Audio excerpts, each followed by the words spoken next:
What if I told you there was a man in the Bible who slaughtered his own brothers to become king? Not just one, not two, 70. His name was Abimelech. He wasn't a prophet. He wasn't chosen by God. He didn't lead with wisdom or grace. He took power with blood on his hands. But here's the twist.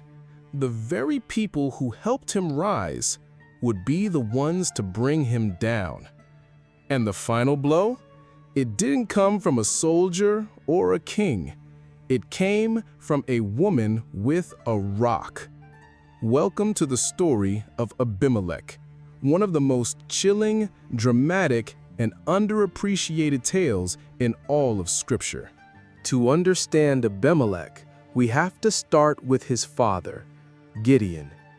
Gideon, also called Jerubbaal, was a judge of Israel, a mighty warrior chosen by God. He delivered Israel from the Midianites with just 300 men and a lot of courage. But Gideon had a flaw. He had many wives and even a concubine. And with all those wives came 70 sons. Abimelech? He wasn't one of the favorite sons.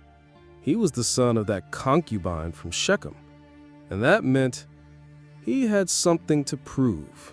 One day, Abimelech goes to Shechem, his mother's hometown, and speaks to his uncles and neighbors. And what he says is chilling. Which is better for you, that all 70 of Jerubbaal's sons rule over you, or just one man? Remember, I am your flesh and blood. It's subtle, manipulative, clever, and it works. The people of Shechem agree. They give him silver from the temple of Baal-berith, pagan money, for a bloody purpose. And what does Abimelech do with that silver? He hires mercenaries, reckless scoundrels, the Bible calls them. Then he murders all 70 of his half-brothers on a single stone. The Bible doesn't spare us the horror. This wasn't war, it was slaughter. But one brother escapes, Jotham, and he has something to say. Jotham climbs Mount Gerizim and shouts a parable to the people below. It's the first parable in the Bible, and it's a warning. The trees once went out to anoint a king over themselves. They asked the olive tree to rule. It says no. Then the fig tree, then the vine, all decline. Finally, they ask the thorn bush. The thorn bush agrees and says, "Come and take refuge in my shade. But if not, let fire come from the thorn bush and consume you."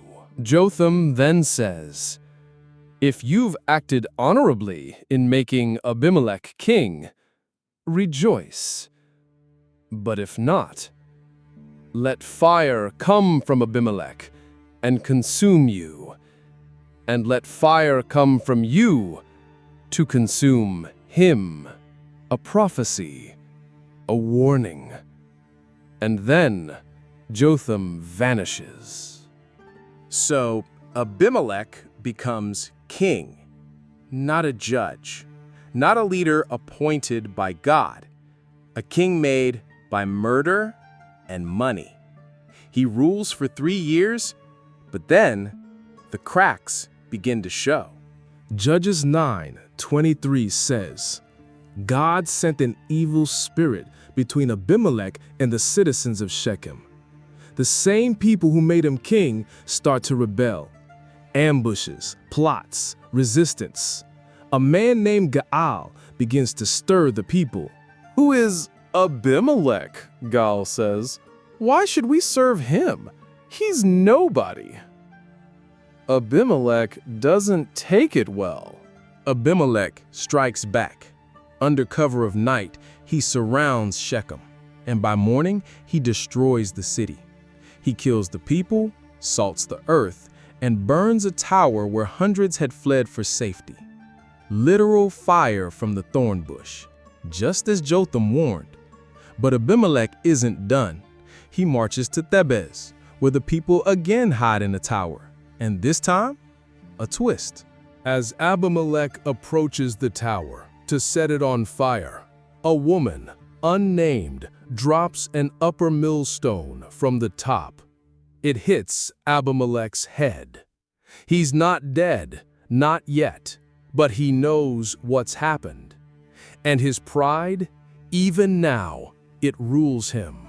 "Draw your sword and kill me," he tells his armor-bearer, "so they can't say a woman killed me."